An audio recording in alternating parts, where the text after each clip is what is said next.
alguma experiência que mudou totalmente a sua vida? Eu sim, e no vídeo de hoje quero compartilhar com você a experiência que eu tive quando eu sofri um aborto espontâneo. Foi a pior experiência, a pior dor, o pior sofrimento da minha vida, porque quem passou sabe como é difícil a dor de perder um filho.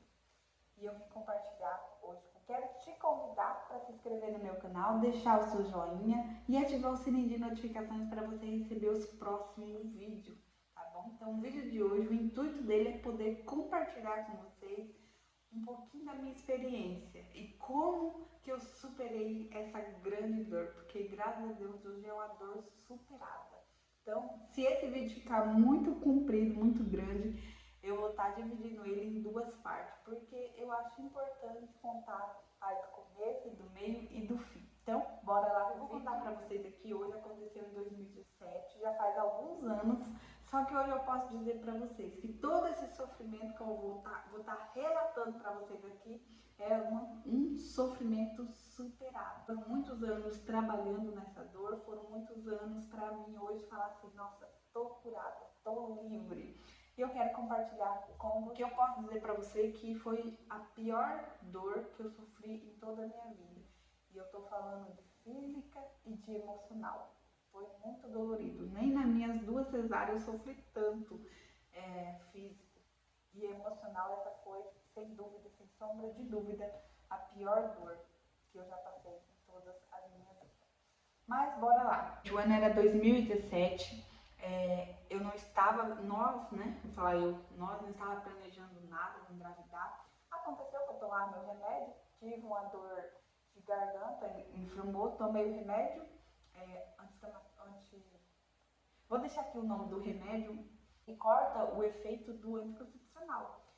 Ok, isso foi que eu percebi um tempo depois. Na hora que eu estava tomando, eu não percebi que foi isso que aconteceu, né? Mas aconteceu alguns meses depois, um mês depois ali, vinha muito certinho pra mim, atrasou, fui fazer o exame, assim, sem muito, falei, vou fazer por fazer, porque não tô grávida, tô esperando, enfim. Aconteceu o quê? O positivo tava lá, bem bonitinho. Na hora, assim, eu fiquei meio sem saber o que fazer, já liguei, eu mandei mensagem pra Liane, que é minha amiga, e já falei com ela, porque eu precisava desabafar naquele momento com alguém, contar. O Rei não estava em casa, que é meu marido, o Reginaldo, estava trabalhando, e contei pra ela ficou muito feliz, eu fiquei meio que assim, sem saber, e ela deu, não, Pamela, não sei o que, eu lembro que ela ali falou umas palavras bonitas, eu não lembro muito bem no momento, mas eu lembro que eu estava assustada, e ela foi lá e me consolou, né, e ali fiquei feliz, depois contei pro meu marido, ele também ficou feliz, um pouco assustado, porque não era algo que eu estava planejando. Isso eu descobri, eu estava na quinta, sexta semana, porque eu fui fazer ultrassom, eu lembro que foi 1 ou 2 dias depois que eu descobri, já consegui um encaixe ali para fazer ultrassom, não consegui ouvir o barulho do bebê. Lembro que eu voltei na próxima semana, aí sim eu ouvi. E aí na 7ª semana aí eu fui viajar para Goiânia, que a gente tinha uma reunião lá, ok, tudo certo. A minha amiga ainda falou, Pamela, não é perigoso você ir? Eu falei, não, porque realmente a gente ia de carro, então a gente parava, descansava ali. Foi uma viagem muito tranquila, parava, andava, me alimentei muito bem, voltei. Na outra semana, foi ali 2, 3 dias, não me lembro certinho, mas voltei na semana, né, na 8ª semana ali, voltei a trabalhar com meu marido. E um dia à noite eu estava na casa do cliente fazendo uma demonstração, senti algo assim meio estranho. E até então minha vida é normal, gente, feliz, é lógico que não pegava peso. A gente trabalha mostrando aparelhos terapêuticos, então tem uma mala bem pesada. Só que o consultor que estava ali comigo, ele pegava para mim, sabendo da minha situação de grávida, ele, não, eu carrego, eu não carregava peso. E aí eu tava nesse cliente, senti algo descer assim, meio estranho, corri pro banheiro. Ah, passa no banheiro? Pode. Ali já no final da demonstração, fui no banheiro, vi ali que tinha um sangramento, meio que suspeito. Na hora eu não me assustei, porque a minha primeira gravidez, gente, eu aprontava tanto. Eu fiz tanta arte, pegava peso, viajava, ia pra academia, pegava. Você tá entendendo? E foi uma gravidez assim, tranquila. É aquele negócio, quando é pra ser, né? Quando é pra ser, é. E aí, então, assim, eu nunca tinha conhecimento assim, da quantidade que era normal, assim, entre aspas, que acontece com muitas mulheres, o aborto espontâneo nos 3 primeiros meses. Então, assim, pra mim, falei, tem alguma coisa estranha. Fui embora do crente, continuei ali conversando, dando risada, nós tomamos café. Fui pra casa, aí eu e meu marido foi junto, eu esperei ele vir da visita dele, fomos pra nossa casa, que era em outra cidade. E cheguei lá, não comentei com ele, mas fui dar uma pesquisada no Google, né, gente? Porque a gente é desses. Aí eu fiquei com medo, nem dormi direito. Aí no outro dia cedo comentei com ele, falei, tem um doutor Jorge, e eu morava em Palotina na época. E era um doutor muito bom. Não sei hoje, né? Porque faz tempo que eu não moro lá. É, mas na época era o doutor Jorge, e rapidinho já me encaixou, já fez ultrassom. Tinha assim os batimentos ainda, mas tava com descolamento, sabe? E aí passou o remédio estrogênio, acho que é assim. Se eu tiver errado, não vou deixar aqui para corrigir, né? Que coloca e fica de repouso. Gente, eu fiquei de repouso absoluto, mas continuei sangrando cada vez pior. E aí passou uns 3 dias depois, ele falou, se não tiver melhorado, você volta. Falando com a secretária dele, não, o doutor pediu para você vir. Fui lá, fiz, já não tinha mais batimento. Né? E eu lembro como se fosse hoje, gente. Assim, a afeição do doutor, sabe? Ele é que eu sou muito intensa. Eu sou muito feliz. Já, naquele momento eu já tinha me acostumado com a ideia, eu tava assim, meus planos. Enfim. Aí ele pensou, acho que ele pensou, como é que eu vou dar notícia pra essa mãe, meu Deus? Aí ele foi, assim, com um olhar bem triste. A hora que eu vi a cara dele, eu já imaginei, sabe? E aí ele falou, infelizmente, mãezinha, assim, de uma maneira muito, assim, foi direto, mas foi de uma maneira humana. E aí eu falei, não tem problema. E naquele momento eu decidi que eu não ia deixar minha dor transparecer pro meu marido, porque a gente trabalhava lá com equipe e naqueles momentos a gente tinha algumas reuniões importantes que não tinha como deixar pra lá, a gente tinha algumas visitas pra fazer que não tinha na minha cabeça, gente. Isso é na minha cabeça. Na minha cabeça e que eu aprendi, tá? Então, assim, eu sempre colocava o meu trabalho em primeiro, eu sempre colocava o trabalho. Não era a família, não era eu, não era o marido, muito menos meu filho, era o trabalho. E hoje eu me arrependo muito, muito, muito, muito, muito.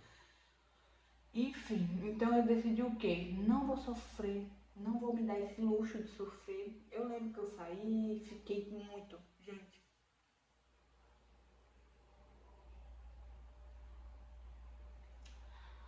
Eu falo assim que foi uma das piores dores que eu pude engolir na minha vida. E aquilo eu lembro que eu entrei dentro do carro, meu marido muito triste, ele estava sofrendo, talvez ele estava pensando uma coisa eu. Um não queria transparecer pro outro. E meu filho tadinho sem entender nada ali, brincando. Eu lembro que eu entrei dentro do carro e ainda brinquei, não lembro agora, fiz alguma piada. E, e aí tinha uma reunião à noite, eu falei, não, pode ir, eu tô ótima, pode ir. Realmente, fisicamente eu tava bem, mas emocionalmente eu não tava. Só que eu prometi pra mim mesmo que eu não ia dar o luxo de sofrer. E por conta de toda aquela situação, imagina, se eu caísse, se eu o tanto que meu marido ia sofrer, ele não ia conseguir fazer, ele ia ficar abalado e talvez ele não ia se entregar totalmente ao trabalho, que, né, naquele momento eu colocava acima de tudo. E então eu engoli essa dor. Eu lembro que na hora lá o doutor falou: você vai querer fazer a raspagem? A gente faz amanhã cedo. Ou vai querer ver se sai sozinho? Eu falei: não, vamos ver se sai sozinho. Porque assim, tudo que é natural a gente acha que não dói, né? E, oh meu Deus. Aí meu marido pegou: tá bem, né? Não, tô bem, pode ir. Fiquei lá fazendo, fiz uma mapa pro meu filho, coloquei ele lá na caminha dele, a TV lá, liguei a TV do quarto dele e ele foi assistir. E eu fui fazer um macarrão. Nunca eu fui fazer um macarrão, começou umas dores. Gente, olha, nem na cesárea eu sofri tanto igual aquele dia. Uma das piores dores físicas que eu tô falando agora, que eu senti. E eu fui por vaso e finha, tipo assim, depois eu descobri que era contração, era uma cólica, mas 10 vezes pior. Meu Deus, que dor. E sangramento, sangramento, sangramento. Eu lembro que o doutor falou assim, você dá uma olhada se acontecer de sair sozinho, pra ver se vê o feto. Gente, eu procurava o feto, era tanta coisa. Era tanto, tanto, tanto sangramento, assim, que eu falo de descarga. Você esquece o negócio de feto, vou procurar feto que não. E, e fiquei lá até meu marido chegar, gente. Eu saía do vaso, ia pro chuveiro, ligava o chuveiro no quente, ficava umas 3, 4 horas de sofrimento. dor. E aí aquela dor foi amenizando, eu creio que foi ali, depois que perdi, foi amenizando, fiquei com a coliquinha ali a noite toda. E, e aí sangrou bastante durante uns 2 dias, assim. E aí falei pro doutor que pegou um CIDA, aí fui lá fazer ultrassom novamente, pra ver se estava tudo limpo ou se tinha que fazer a raspagem, porque ainda tinha isso, gente, ainda tinha, se não tivesse limpo, ia ter que fazer a raspagem. E aí tava tudo limpo, graças a Deus, que olha, se eu tivesse lavado tudo aquilo, a gente tivesse fazer raspagem, olha. E aí eu falei pro doutor, eu sofri demais. Ele falou assim, mas sofre mesmo, Pamela, é a mesma coisa do dor do parto. Me deu vontade de dar um soco na cara do doutor, porque eu pensei assim, se eu soubesse que eu ia passar pela dor do parto, eu tinha feito outro negócio, pelo menos era com anestesia, não sofria. Ah, enfim, mas e aí passei por toda essa dor. Como eu falei pra vocês, eu não me dei o luxo de sofrer. Eu simplesmente peguei aquela dor, sabe? Sabe quando você joga lá atrás? Sabe o quartinho de bagunça que a gente vai lá e tem lá um negócio que a gente tem que resolver, mas a gente bota dentro do saco. Ah, tem uma roupa aqui que tem que arrumar. Ah, mas não tem tempo pra arrumar agora não. Vamos botar dentro do saco, guarda lá. E foi mais ou menos isso que eu fiz com essa dor. Eu chorei sim. Algumas vezes escondido, mas nada de tipo, eu tô sofrendo, os outros iam falar. Às vezes os outros iam até falar assim, com uma tristeza, e falar, não, tá tudo certo. A pessoa até se assustava às vezes falava, nossa, pô, você é muito forte. Hein? Mal sabia a pessoa que o problema tava lá guardadinho, bem lá. E o que aconteceu? Essa dor, me trouxe muitos traumas, muitas crenças, muitos bloqueios. E aí me bloqueou não essa vontade, mas me fez fazer o quê? Eu não quero mais sofrer isso.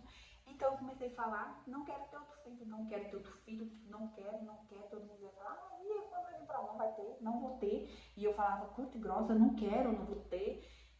Mas por que, gente, eu falava isso? Porque eu não queria sofrer aquela dor novamente. Na minha cabeça era, se eu engravidar e eu corro o risco de eu sofrer a dor novamente. Então eu não queria ter esse risco de forma alguma. Então eu comecei a falar, não quero. Meu marido comprou a ideia comigo. Não, a Pamela não quer, ela não quer, tá tudo certo. E aí, isso foi uns anos, até que um dia, eu sempre tive o desejo. E aí tava no treinamento, e aí eu me conscientizei que aquela minha fala vinha da dor que eu tinha guardado. Eu lembro que eu chorei demais, assim, porque quando a gente lembra, né? Fala assim, mas era pequenininha, era um feto. Gente, eu não posso dizer que é a mesma dor, né? Perder um filho, né? Que graças a Deus me livrou, né? Ter me livrado de passar por isso, que me livre pelo resto da minha vida. Mas eu imagino que essa é uma dor muito forte, mas eu imagino que possa ser a mesma dor. E aí eu me conscientizei que essa dor fez comigo. Eu engoli assim, muito, assim. Isso foi fazer mal pra mim. Muito mal, muito mal. E o dia que eu me conscientizei que isso estava travando me gerar novos filhos, porque era lá no fundo, sabe quando você quer, mas você fala, não quero, você para não sofrer? Então era assim, eu queria, era tipo como se eu estivesse falando aqui pra vocês, não, eu não quero, mas dentro de mim pulsava o desejo